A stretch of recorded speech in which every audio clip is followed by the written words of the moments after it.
ಹಗರಣದ ತನಿಖೆ ಜವಾಬ್ದಾರಿನ ಸಿಬಿಐ ಹೆಗಲಿಗೆ ವಹಿಸಬೇಕು ಅಂತ ಕೋರಿ ಹಾಕೊಂಡಿರುವಂತಹ ಅರ್ಜಿಯಲ್ಲಿ ಕೌಂಟರ್ ಆರ್ಗ್ಯುಮೆಂಟ್ ಸದ್ಯಕ್ಕೆ ನಡೀತಾ ಇದೆ. ಪ್ರಮುಖವಾಗಿ ಈ ಭೂಮಿ ಮಾಲೀಕ ದೇವರಾಜು ಅವರು ಒಂದಷ್ಟು ವಿಚಾರಗಳನ್ನು ಹೇಳ್ತಾ ಇದ್ದಾರೆ. A4 ದೇವರಾಜು ಪರ ವಕೀಲ ದುಷ್ಯಂತ್ ದವೆ ಅವರು ಒಂದಷ್ಟು ವಿಚಾರಗಳನ್ನ ಕೋರ್ಟ್ ಗಮನಕ್ಕೆ ತರ್ತಾ ಇದ್ದಾರೆ. ಸ್ನೇಹಮಯಿ ಕೃಷ್ಣ ಅವರು ಪತ್ರಕರ್ತರು, ಸಿನಿಮಾ ನಿರ್ದೇಶಕರು ಕೂಡ ಆಗಿದ್ದಾರೆ. ಇಷ್ಟೆಲ್ಲ ತಿಳ್ಕೊಂಡವರು, ಸಮಾಜದ ಸ್ಥಿತಿಗತಿ ಬಗ್ಗೆ ಗೊತ್ತಿದ್ದವರು, ಇಷ್ಟೆಲ್ಲ ಬುದ್ಧಿವಂತರಾಗಿದ್ದಾಗ ದೂರು ಕೊಡೋದಕ್ಕೆ ತಡ ಮಾಡಿದ್ಯಾಕೆ? ದೂರು ಕೊಡೋದಕ್ಕೆ 15 ವರ್ಷ ತಡವಾಗಿದೆ. ದೂರಿನಲ್ಲಿ ಸಿಬಿಐಗೆ ಕಂಪ್ಲೇಂಟ್ ಕೊಟ್ಟಿದ್ದೀನಿ ಅಂತ ಅವರು ಹೇಳಿದ್ದಾರೆ. ಲೋಕಾಯುಕ್ತಕ್ಕೆ ದೂರು ಕೊಟ್ಟಿದ್ದೀನಿ ಅಂತ ಕೂಡ ಅವರು ಹೇಳಿದ್ದಾರೆ. ಸಿಬಿಐಗೆ ದೂರು ಕೊಟ್ಟಿದ್ದೀನಿ ಅಂತ ಕೂಡ ಅವರೇ ಅಂದಿದ್ದಾರೆ ಅಂತ ಕೋರ್ಟ್ಗೆ ಕೆಲ ಅಂಶಗಳನ್ನ ಹೇಳ್ತಾ ಇದ್ದಾರೆ. ಕೋರ್ಟ್ ಬಂದಿದ್ದೀನಿ ಅಂತ ಕೂಡ ಅವರೇ ಹೇಳ್ತಾ ಇದ್ದಾರೆ. ಸ್ನೇಹಮಯಿ ಕೃಷ್ಣ ದೂರಿಗೆ A4 ದೇವರಾಜು ಪರ ವಕೀಲರು ದುಷ್ಯಂತ್ ಅವರು ಕೌಂಟರ್ ಮಾಡ್ತಾ ಇರುವಂತಹ ರೀತಿ, ರಾಜ್ಯಪಾಲರು ಪ್ರಾಸಿಕ್ಯೂಷನ್ಗೆ ಅನುಮತಿ ಕೊಡಬೇಕಾದ್ರೆ ಪ್ರೊಸೀಜರಲ್ ಲ್ಯಾಪ್ಸ್ ಅನ್ನ ಅಲ್ಲಿ ಮಾಡಿದ್ದಾರೆ. ನನ್ನ ಕಕ್ಷಿದಾರನ ವಾದವನ್ನು ಆಲಿಸಿಲ್ಲ, ನಂಬರ್ 1. ನಂಬರ್ 2, ಇಡೀ ಘಟನೆ ಆಗಿದೆ ಅಂತ ಇವ್ರು ಹೇಳ್ತಾ ಇದ್ದಾರಲ್ಲ, ಅದು ನಡೆದೇ 15 ವರ್ಷ ಆಗಿದೆ. ಇಷ್ಟು ಲೇಟಾಗಿ ಇದನ್ನ ಕಂಪ್ಲೇಂಟ್ ಕೊಟ್ಟಿದ್ದಾರೆ, ಹಿಂಗಾಗಿ ಇವರ ಅರ್ಜಿಯನ್ನ ವಜಾ ಮಾಡಬೇಕು ಅನ್ನೋದು ಅವರ ವಾದ.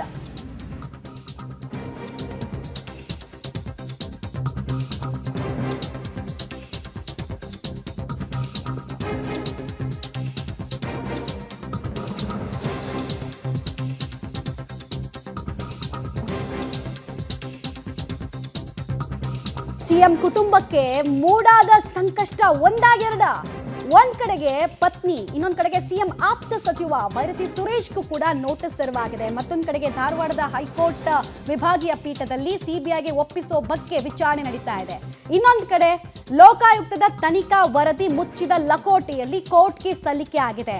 ಸೊ ಯಾವ್ಯಾವ ವರದಿ, ಯಾವ್ಯಾವ ತನಿಖಾ ಸಂಸ್ಥೆಯಿಂದ ಏನೆಲ್ಲ ವಿಚಾರಗಳು ಆಚೆ ಬರುತ್ತೆ ಅನ್ನೋದು ಕುತೂಹಲಕ್ಕೆ ಕಾರಣ ಆಗ್ತಾ ಇದೆ. ಮತ್ತು ಸಿಬಿಐಗೆ ಕೊಡೋ ವಿಚಾರದಲ್ಲಿ ಕೋರ್ಟ್ ಡಿಸಿಷನ್ ಏನು, ಇದು ಬಹಳ ದೊಡ್ಡ ವಿಚಾರ, ತುಂಬಾ ಕ್ರೂಷಿಯಲ್ಲು ಸಿಎಂ ಪಾಲಿಗೆ.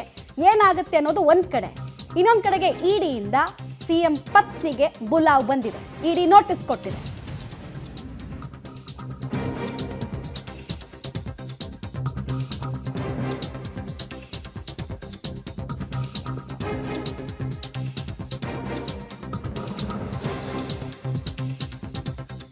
ಸಿಎಂಗೆ ಟೆನ್ಷನ್ ಮುಂದುವರಿತಾ ಇದೆ. ಸಹಜವಾಗಿ ಮೂಡಾ ಸುಳಿಯಲ್ಲಿ ಸಿಕ್ಕಾಕೊಂಡಿರುವಂತಹ ಸಿಎಂ ಅವರ ಅಧಿಕೃತ ನಿವಾಸ ಕಾವೇರಿಯಲ್ಲೇ ಇನ್ನೂ ಕೂಡ ಇದ್ದಾರೆ ಅಂದ್ರೆ ಡೀಟೇಲ್ಸು. ಮತ್ತೆ ಸಂಜೆ 4 ಗಂಟೆಯವರೆಗೂ ಯಾವುದೇ ಕಾರ್ಯಕ್ರಮವನ್ನ ಇವತ್ತು ಹಾಕಿಸ್ಕೊಂಡಿಲ್ಲ. ಅಂದ್ರೆ ಟಿಪಿಯಲ್ಲಿ ಯಾವುದೇ ಪೂರ್ವ ನಿಗದಿತ ಕಾರ್ಯಕ್ರಮಗಳು ಇಲ್ಲ. ಅದರಲ್ಲೇ ನೀವು ಅಂದಾಜು ಮಾಡ್ಬೋದು ಈ ಪ್ರಕರಣದ ಪ್ರತಿ ಬೆಳವಣಿಗೆ ಮುಖ್ಯಮಂತ್ರಿಗಳ ಪಾಲಿಗೆ ಎಷ್ಟು ನಿರ್ಣಾಯಕ ಅಂತ. ಒಂದು ವೇಳೆ ಕೋರ್ಟ್ನಲ್ಲಿ ಇವತ್ತೇನಾದ್ರೂ ಸಿಬಿಐಗೆ ಹೋಗಲಿ ಅಂತ ಏನಾದ್ರೂ ಆದೇಶ ಕೊಟ್ಬಿಟ್ರೆ, ಹೈಪೋಥೆಟಿಕಲಿ ಸ್ಪೀಕಿಂಗ್, ಇಲ್ಲಿ ತನಕ ರಾಜ್ಯದ ಯಾವುದೇ ಮುಖ್ಯಮಂತ್ರಿಗಳು ಕೂಡ ಸಿಬಿಐಯನ್ನ ಅಧಿಕಾರದಲ್ಲಿರ್ಬೇಕಾದ್ರೆ ಎದುರಿಸಿಲ್ಲ. ಸೊ ಬಹಳ ಇಂಪಾರ್ಟೆಂಟ್ ಇದು, ವೆರಿ ವೆರಿ ಕ್ರೂಷಿಯಲ್. ಹೀಗಾಗಿ ಸಂಜೆ 4 ಗಂಟೆ ತನಕ ಈ ಟೆನ್ಷನ್ ಅವ್ರಿಗೆ ಕಂಟಿನ್ಯೂ ಆಗುವಂತಹ ಸಾಧ್ಯತೆ ಇದೆ. ಸೊ ಟಿಪಿಯಲ್ಲಿ ಮಿನಿಟ್ ಟು ಮಿನಿಟ್ ಪ್ರೋಗ್ರಾಮ್ಸ್ ಇರುತ್ತಲ್ವ ಸಾಮಾನ್ಯವಾಗಿ ಮುಖ್ಯಮಂತ್ರಿಗಳಿಗೆ ಮತ್ತೆ ರಾಜ್ಯಪಾಲರು ಎಲ್ರಿಗೂ ಕೂಡ. ಸೊ ಟಿಪಿಯಲ್ಲಿ ಯಾವುದೇ ಪೂರ್ವ ನಿಗದಿತ ಕಾರ್ಯಕ್ರಮಗಳು ಸಂಜೆ 4 ಗಂಟೆ ತನಕ ಇಲ್ಲ.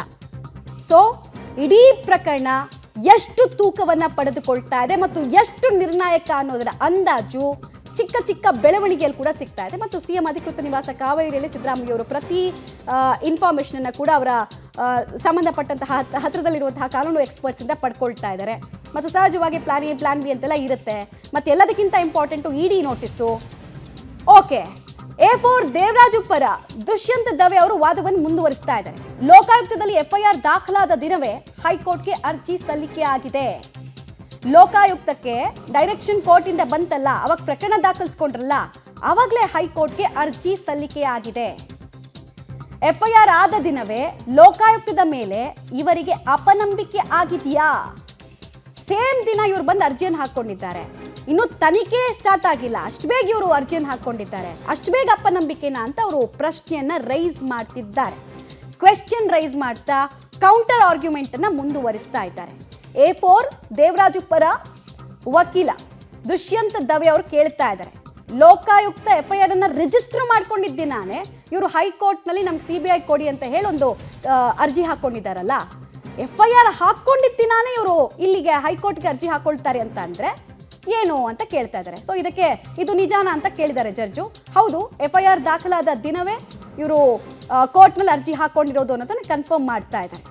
ಕೋರ್ಟ್ ಹೆಂಗೆ ಇದನ್ನೆಲ್ಲ ಕನ್ಸಿಡರ್ ಮಾಡುತ್ತೆ, ಯಾವ್ಯಾವ ಮಾನದಂಡಗಳನ್ನ ಇಲ್ಲಿ ನೋಡುತ್ತೆ ಅನ್ನೋದು ತುಂಬಾ ಇಂಪಾರ್ಟೆಂಟ್. ಪ್ರತಿ ಬೆಳವಣಿಗೆಯನ್ನು ಕೂಡ ಪಾಯಿಂಟ್ ಔಟ್ ಮಾಡ್ತಾ ಇದ್ದಾರೆ ದುಷ್ಯಂತ್ ದವೆ ಅವರು. FIR ಆದ ದಿನ ಲೋಕಾಯುಕ್ತ ಇನ್ನೂ ಕಂಪ್ಲೇಂಟ್ ರಿಜಿಸ್ಟರ್ ಮಾಡ್ಕೊಂಡಿದೆ, ಅಷ್ಟರಲ್ಲಿ ಇವರು ಮತ್ತೊಂದು ಅಪೀಲ್ ಹಾಕೊಂಡಿದ್ರು. ಅಷ್ಟು ಬೇಗ ಅವ್ರಿಗೆ ಅಪನಂಬಿಕೆನಾ? ಟ್ರಾನ್ಸ್ಪರೆನ್ಸಿ ಅಂತ ಆಗ್ಲೇ ನೀವು ಮಣೀಂದ್ರ ಸಿಂಗ್ ಅವರ ವಾದ ನೋಡಿದ್ರಲ್ಲ, ಅದಕ್ಕೆ ಕೌಂಟ್ರ್ ಇದು. ಆ ವಾದಕ್ಕೆ ಇದು ಕೌಂಟ್ರು. ಅಪನಂಬಿಕೆ ಅನ್ನೋ ವಾದಕ್ಕೆ ಇದು ಕೌಂಟ್ರು. ಲೋಕಾಯುಕ್ತದಲ್ಲಿ FIR ದಾಖಲಾದ ದಿನಾನೇ ಇವರು ಅಪೀಲ್ ಹಾಕೊಂಡಿದ್ದಾರೆ. ಹಾಗಾದ್ರೆ ಲೋಕಾಯುಕ್ತದ ಮೇಲೆ ಇವ್ರಿಗೆ ಅಪನಂಬಿಕೆ ಇದೆಯಾ ಅಂತ ಕೇಳಿದ್ದಾರೆ. ಅದಕ್ಕೆ ಜಡ್ಜು ಒಂದು ಪ್ರಶ್ನೆಯನ್ನು ಕೇಳಿದ್ದಾರೆ, ಇದು ನಿಜಾನ ಅಂತ ಕೇಳಿದ್ದಾರೆ. ಹೌದು, FIR ದಾಖಲಾದ ದಿನವೇ ಇವರು ಕೋರ್ಟ್ಗೆ ಬಂದಿದ್ದಾರೆ ಅಂತ ಕನ್ಫರ್ಮೇಶನ್ ಅಲ್ಲಿಗೆ ಸಿಗ್ತಾ ಇದೆ. ಕೆಲವು ಅಂಶ ಮುಚ್ಚಿಟ್ಟು ಕೋರ್ಟ್ಗೆ ಅರ್ಜಿಯನ್ನ ಹಾಕಿದ್ದಾರೆ. ಕೆಲವು ಅಂಶಗಳನ್ನ ಮುಚ್ಚಿಟ್ಟು ಕೋರ್ಟ್ಗೆ ಸ್ನೇಹಮಯಿ ಕೃಷ್ಣ ಅವರು CBIಗೆ ಅರ್ಜಿಯನ್ನು ಹಾಕಿದ್ದಾರೆ. ಇದರ ಇಂಟೆನ್ಷನ್ಸ್ ಏನು ಅಂತ ಅವ್ರು ಕ್ವೆಶ್ಚನ್ ಅನ್ನ ರೈಸ್ ಮಾಡ್ತಿದ್ದಾರೆ. ಮತ್ತು ಮಣೀಂದರ್ ಸಿಂಗ್ ಅವರ ವಾದ ಇತ್ತಲ್ಲ, ಟ್ರಾನ್ಸ್ಪರೆನ್ಸಿ, ನಂಬಿಕೆ ಇಲ್ಲ, ಅದು ಇದು ಅಂತ. ಸೊ ಅದೆಲ್ಲದಕ್ಕೂ ಕೂಡ ಇಲ್ಲಿ ಕೌಂಟ್ರ್ ಮಾಡ್ತಾ ಇದ್ದಾರೆ. FIR ರಿಜಿಸ್ಟರ್ ಆಗಿದ್ದ ದಿನಾನೇ ಅವ್ರು ಕೋರ್ಟಿಗೆ ಬಂದಿದ್ದಾರೆ, ಕೋರ್ಟಿಗೆ ಹೋಗಿದ್ದಾರೆ. ಹೆಂಗಿನ್ನು ತನಿಖೆ ಸ್ಟಾರ್ಟೇ ಆಗಿಲ್ಲ, ಆಗ್ಲೇ ಹೆಂಗೆ ಇವ್ರಿಗೆ ಅಪನಂಬಿಕೆನಾ ಇದು ಅಂತೆಲ್ಲ ಪ್ರಶ್ನೆಯನ್ನು ಕೇಳಿದ್ದಾರೆ.